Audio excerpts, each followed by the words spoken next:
You're listening to an event from the U.S. Institute of Peace, part of the USIP podcast network. For more information about our work around the world, visit usip.org and check us out on social media.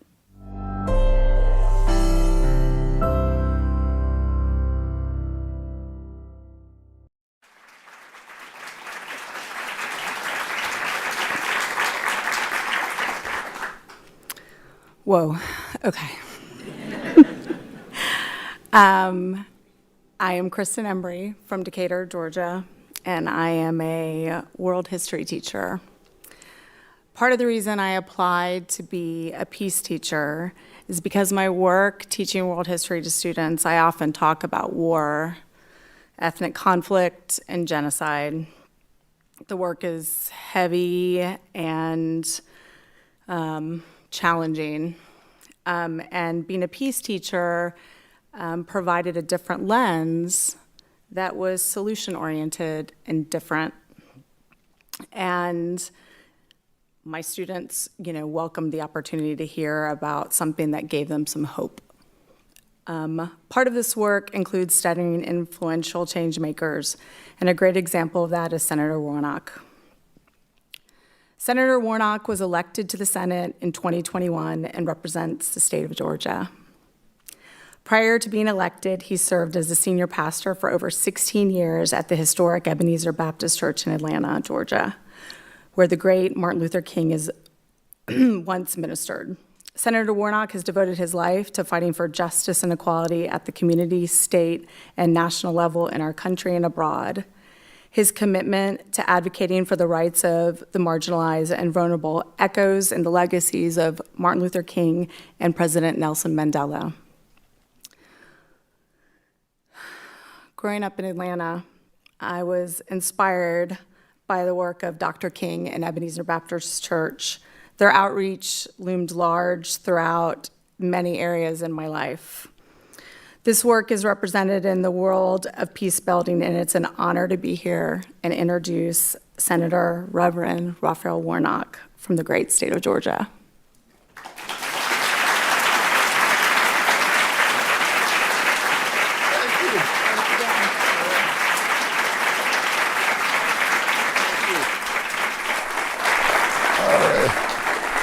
Thank you. That's Atlanta, Georgia.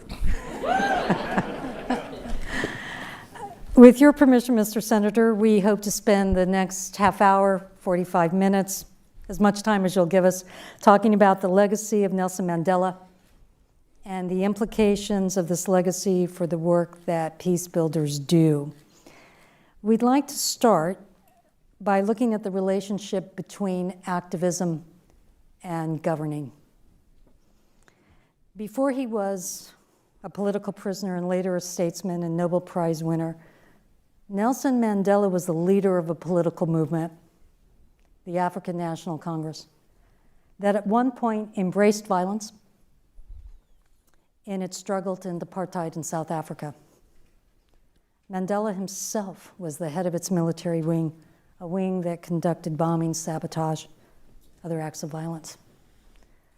Mr. Senator, we're very interested in what we can learn from Mandela's remarkable journey from guerrilla leader to peace builder. And we know that the transition from opposition to governance is often a very difficult one, yet it is crucial to societies and to states and to individuals that are emerging from strife and reaching for peace and stability. As an activist yourself, did you find the transition from activism to governing difficult? And any advice you want to share with all of us on how to navigate this evolution? Wow. Well, hello, everybody. Thank you so much. It's wonderful, first of all, really, to be here at the United States Institute for Peace. And I am thrilled to be here. I come with a great deal of respect for your mission. And we all know how important that mission is in the world at all times, but especially now. Nelson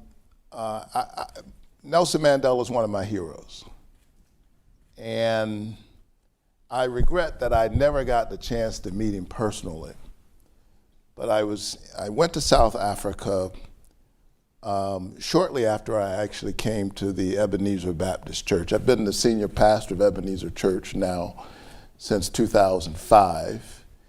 I travel back to my church every Sunday because I don't want to spend all of my time talking to politicians. I'm afraid I might accidentally become one. But shortly after I came to Ebenezer, I went to South Africa, and I did go to Robben Island. And I was just deeply, deeply moved by his journey, by standing there at the jail cell that he actually occupied. And I thought about his time as an activist and the depth of his commitment to that work, which led to 27 years in prison, and the hard labor, I think, of literally splitting rocks, and the effect of that had on his eyesight. His eyesight was dim, but his vision was always clear. And he took that vision from prisoner to president. He went in that jail cell 6 feet tall, he walked out 50 feet tall. And so as I try to do my work in the Senate, I don't see a contradiction between my years as an activist, as a pastor, as someone whose view of my own faith tries to center justice making and peace building. I'm sitting in a different chair now, but it's the same project. And Mandela, among others, is an important example for me. And I think, quite frankly, we need more folks in government who are coming there having been advocates and activists. I don't know that, at the risk of offending some of my colleagues, I don't know that a professional class of politicians has served us all that well. There's something to be said about representative democracy. I think there's nothing wrong with folks who've been on that road their whole lives. That's fine. But I do think that they're in the mix, we get something different. So I serve in the Senate, but this is not my first trip there. I actually came to the United States Capitol in 2017, been there on many occasions, but I'm thinking particularly about my trip in 2017, standing in the rotunda of the Capitol. I was making the argument for food security. Because part of the way you make peace in the world, whether you're just talking about in your own country or around the world, is to make sure that all God's children can eat. Mm-hmm. And so I was in the rotunda of the United States Capitol making the case in 2017. I couldn't argue on the floor of the Senate. I was a preacher and an activist. And we were busy giving the richest of the riches of the rich in our country a $2 trillion tax cut. Meanwhile, we were there were challenges to the SNAP program, which provides nutrition assistance to people who are on the margins. And so I remember going to the Capitol and saying that a budget is not just a fiscal document, it's a moral document. Show me how a nation spends its money and I'll tell you what it values. And if America were given an EKG, this budget suggests that America has a heart problem. And we've come to do moral surgery. So I stood there with other colleagues in the ministry. Well, they listened to my speech. You're not able to stand in the rotunda and sing and pray as we did that day. And so I got arrested that day. The Capitol Police listened to my speech, and then they arrested me. I'm not mad at them. And they were just doing their job. But I do find it ironic, and I laugh sometimes when I'm walking through that same rotunda on my way to my office. I have tried to translate my protests into public policy, my agitation into legislation, and I'm trying to do that in such a way that even as I occupy the halls of power, that I don't lose the sensibilities of an activist, that edginess. And so I'm trying to stay in conversation with the streets. And I think that's the beauty and the power of somebody like Nelson Mandela, like somebody like Martin Luther King Jr., like John Lewis, like so many others who shook sometimes from the outside. Fannie Lou Hamer, who didn't hold office, but who shook the country up so much that when she was on television arguing the case for voting rights, the Democratic president found a clever way to get her off of TV because he was more afraid of Fannie Lou Hamer than he was of Martin Luther King Jr. So that's what informs my work. Sorry for the long answer. I'm a Baptist preacher. And this is your choir. Mr. Senator, we wanted to look at political pragmatism. And we know that you have made working across the aisle a key aspect of what you do in Congress. In politics and international affairs, the need to speak up against injustice with moral clarity has arguably never been greater. And the growing polarization that we're witnessing globally means that doing so increasingly raises tensions with our allies and those with whom we might form coalitions to advance shared interests and solve problems. There's a tension here. And we look forward to your guidance and advice, because many of the people in this audience would say about themselves, we're pragmatists. We want to find practical solutions to building peace. So for those of us who are pragmatic idealists, what advice do you give us? You have to take the long view.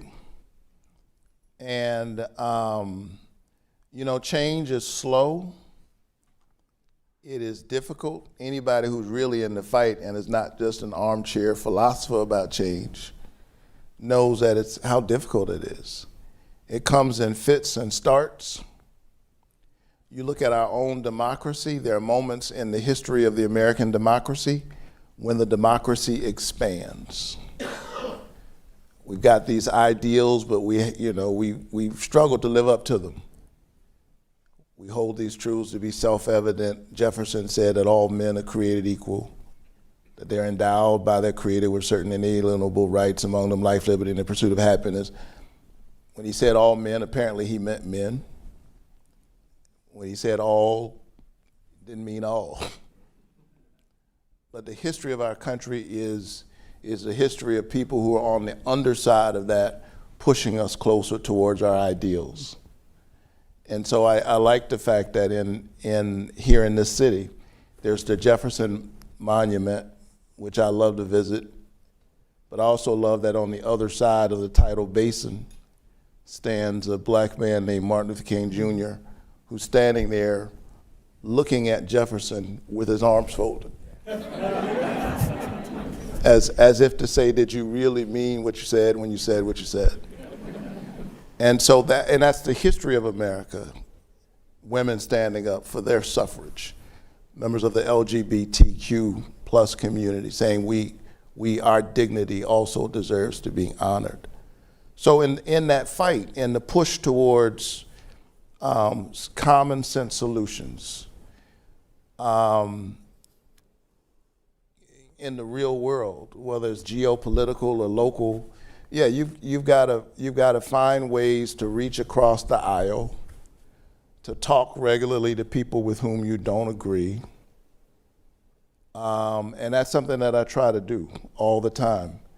I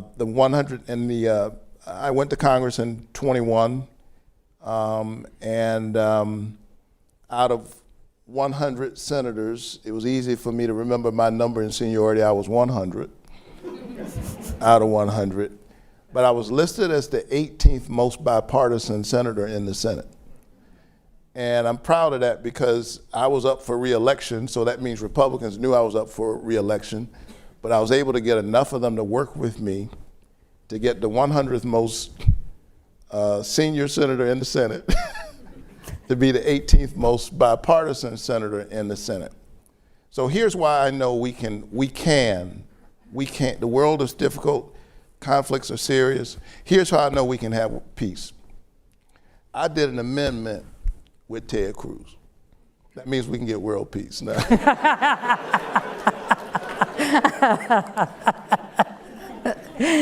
Mr. Senator, when we were preparing for let me tell you about that.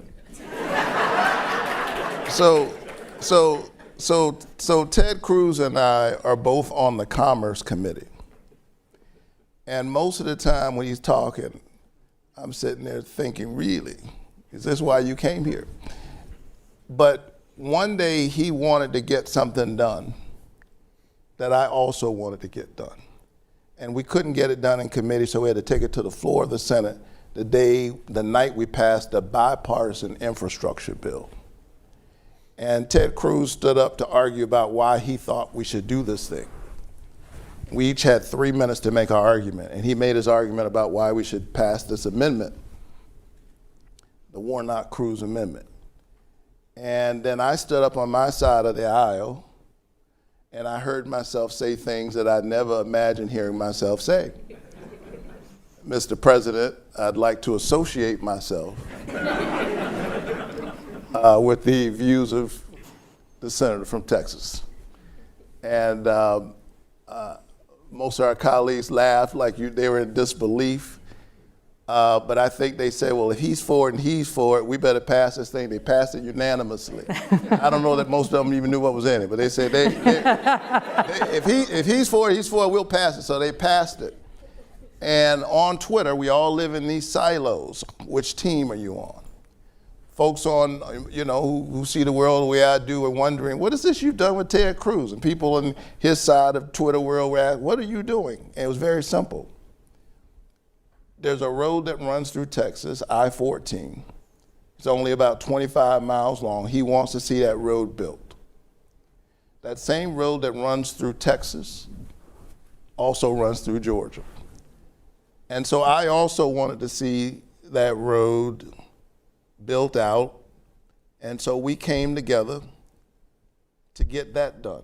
We didn't get the road built, but we moved a little closer by getting it named a priority corridor. So we got a little closer to getting that work. And so for me, that's a symbol, a metaphor, if you will, for the work that all of us have to do. It is the recognition that there's a road that runs through our humanity that's more important than race, that transcends religious identity, that transcends geographical identities. And our job is to try to make haste to that road, to build out the road. You build the road, no matter whether you're a red or blue Democrat or Republican, you can use the road to get where you need to go, the church or the temple or the synagogue. This road runs through all of our humanity. And as Dr. King said better than no one said it better, that we're tied in a single garment of destiny, caught up in an inescapable network of mutuality. Whatever affects one directly affects all indirectly. And so there will be moments when your allies won't understand why you did what you did. And that's good too, because they keep you honest about, well, what are your values? But it is in that dance and that tension that you can actually get something done in the real world.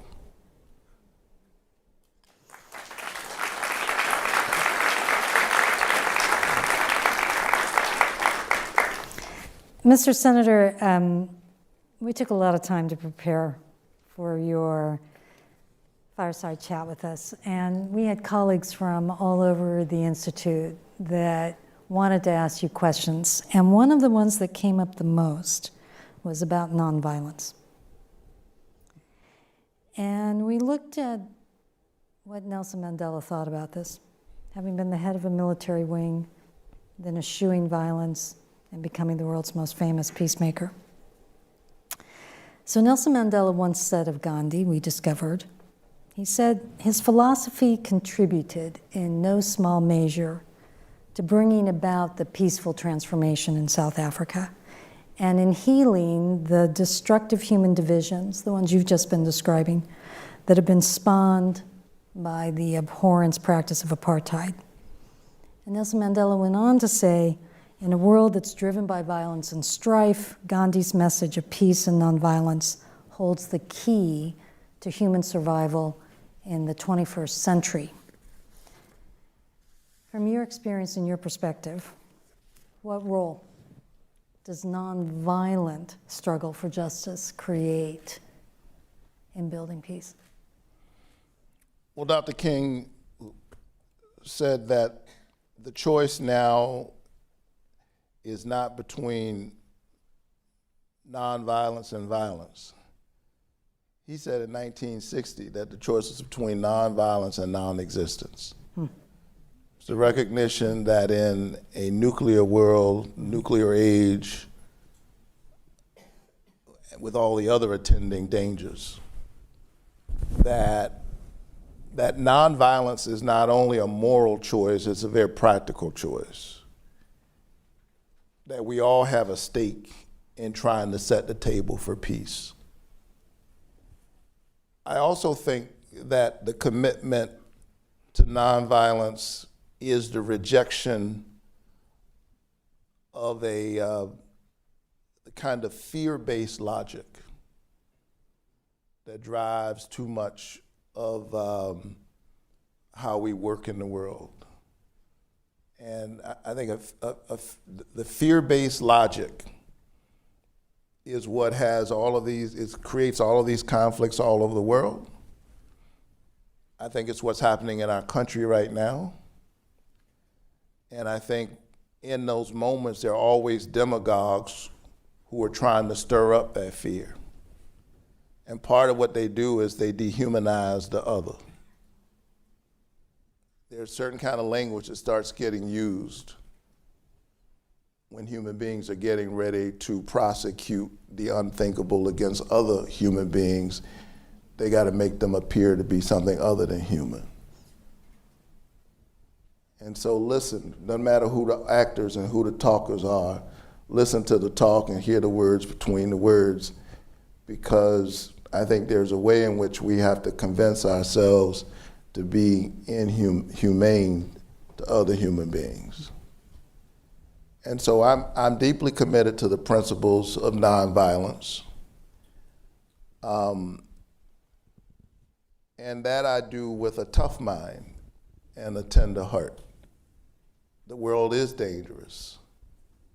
There is the struggle in real time about how do you hold at bay in any given moment the forces that are inimical to one's humanity. That was the threat that we faced in World War II. You know, and it's not easy. It's not simple. Dietrich Bonhoeffer, who is somebody who has informed my thinking and my work, he was the German activist and pastor during Hitler's Third Reich. Sadly, in Germany, much of the church capitulated to Hitler's Reich. They became Reich Christians. And they gave in to this. They either facilitated it, or they certainly didn't put up much resistance. And in the end, as they were wrestling with what to do about Hitler, Dietrich Bonhoeffer, the Christian pacifist, came to the conclusion that when there is a madman on the street, you know, you can try to be a spoke in the wheel to mitigate it, but at some point, somebody's got to do something about the madman. And he came to the very difficult decision of actually becoming a part of the conspiracy, the pacifists, to assassinate Hitler. And with the recognition, he said that at the end, none of our hands are clean. And that this is the complexity of the existential situation in which we found ourselves. So I'm saying that not to offer any, to say that it's not easy, it's not simple. I'm not saying this in any simple way, but the goal has to always be peace. And there's a way in which the means are tied up with the ends, as Dr. King reminded us. And if our solution, our quick solution is always to go to war, to go to the arms, you never get to peace. And in fact, you set the conditions for more conflict. The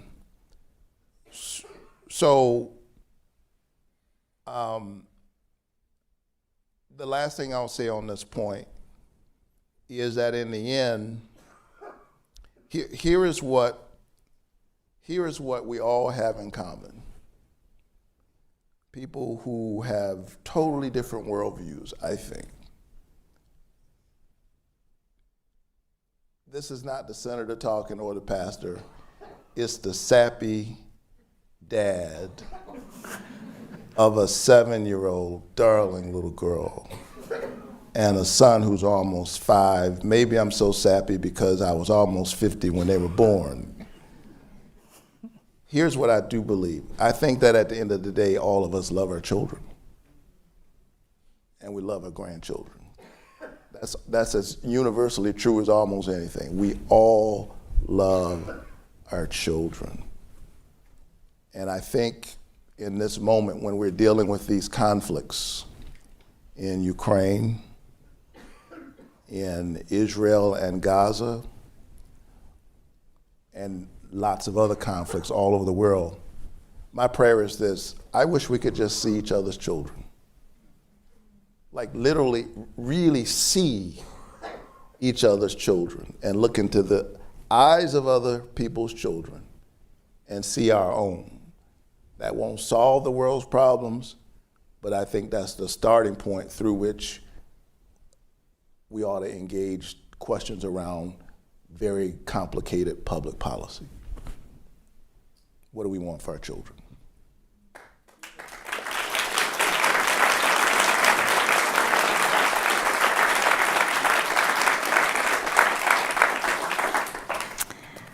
Finally, Mr. Senator, Representative John Lewis, for many years, tried to get legislation that was passed that would have honored the tradition of Gandhi and King. And after he passed, Congress adopted that legislation. This institute benefited from it. Congress entrusted a mandate to us to create the Gandhi King Global Academy. We're very proud to host it. We've been asked to arrange exchanges with peace builders all across the world through this academy. If you allow me to take a minute and to ask the members of the audience who work for the academy, if you could please raise your hand, stand up, let the senator know. They are desperate to ask you this question. They want to know, as the final point, Mr. Senator, what should this academy be doing? Oh, wow. So you should be doing exactly what you just said to me John Lewis was doing, who dreamed about this, right?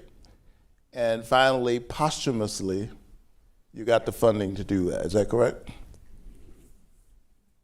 So that's a lesson in that point alone. I was John Lewis's pastor, but he was the mentor. And I had the honor of and sad duty of officiating his funeral. And the night before his funeral, I asked myself, when 23-year-old John Lewis was crossing that Edmund Pettus Bridge with nothing but a trench coat on and a backpack, he and Hosea Williams, don't forget that Hosea Williams was there too. What was he thinking? Troopers armed on the other side of that bridge. And I was talking to one of his staffers the other day, And like all the civil rights heroes that I've met, and we've got a lot of them in Atlanta, we just walk around among giants all the time. They were happy warriors. They always had a sense of humor. One of the things I do know John Lewis Gordon did say that day was he looked over to Hosea, he looked at the bridge, looked down, and he said, Hosea, do you know how to swim? These folks were amazing. So, but I asked myself, what was John Lewis thinking crossing that bridge? Was he thinking that one day at the end of his life, the whole nation would pause to observe his funeral, and there would be 3 American presidents there on both sides of the aisle? He couldn't have imagined that. Was he thinking that one day he'd be the recipient of the Presidential Medal of Freedom? That's not why he did it. I think John Lewis that day, and he covered in the humor, and Dr. King, by the way, used to laugh and joke about his own death as well. And he would preach in these moments, these private moments, he would jokingly preach his own funeral. It's the recognition that laughter is not the gaiety of things, it's the grown made gay. But I think John Lewis was just trying to stay alive that day so he could fight the next day. He took the long view. He recognized that he might even lose his life in the struggle, but he took the long view. I think he was just trying to stay alive that day so he could fight the next day, but by some stroke of grace, mingled with human endurance and resilience, that day he bent the arc a little bit closer towards justice. He built the bridge while crossing the bridge, and all of us are the blessed beneficiaries of his enduring, lifelong commitment. And then you say to me today that he wanted this program, this was his dream, and it finally happened after his death. It's just like John Lewis to teach us not only how to live, but also how to die. You should commit to a life's project that's longer than your lifespan. If your life's project can be done during your lifetime, it's too small. And thank God for those of you who are committed, all of us who are committed to the work of peacemaking in the world. It's not easy work. There's a way in which people might say, you're crazy. Commit your life to bringing peace. It sounds too,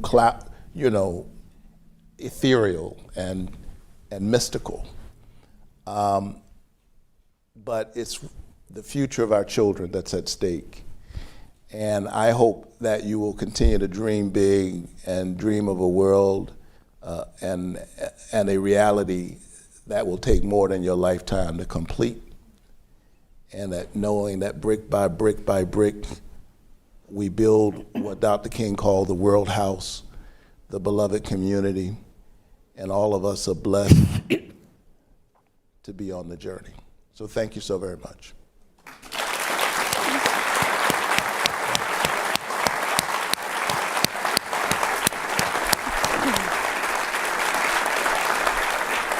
Colleagues, we're going to ask if you can stay in your seats for just a moment as the senator departs. We hope you all join us for the dedication of the Nelson Mandela Plaza. We'll be right outside these doors. I hope everyone joins me in saluting the exceptional Senator Warnock. Thank you very much. Thank you. Thank you for listening to this event. If you'd like to listen to more events or explore our other podcasts, visit usip.org/podcasts.